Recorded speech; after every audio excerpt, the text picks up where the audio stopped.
জরিমানা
আগে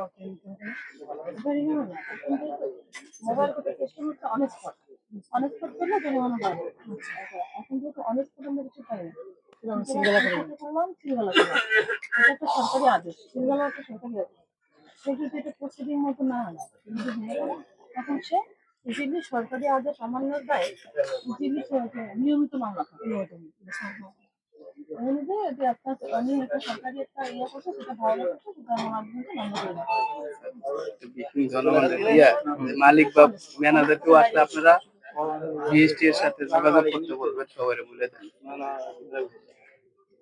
আর এটা কিন্তু সে হুট করে করলে সে মামলা হবে, ঠিক আছে?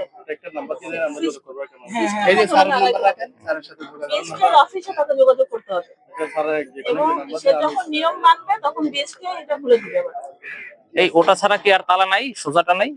ওটা ছাড়া না, দুইটা সোজা পাইছি। আর আচ্ছা ঠিক আছে, তালা নিয়ে নেবেন, দুটো মার দিবেন শেষ। পুরান তালা কি? পুরান কি নতুন তালা কি কি কয় পুরান তালা? নগদ কিনে এলাম।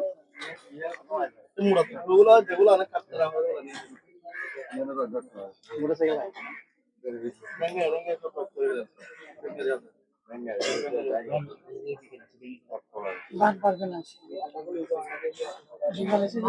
আগে যদি তাহলে সে মামলা করবে, সেটাই তো বললাম, সে মামলার মধ্যে পড়ে গেল। এটা হচ্ছে একটা সিস্টেম, এটা এখন তাকে অফিসে যোগাযোগ করে অফিসের মাধ্যমে তাকে এই জিনিসটা খুলতে হবে এবং অফিস কখন অনুমতি দিবে, যখন সে নিয়ম মানবে তখন, এছাড়া তো দিবে না।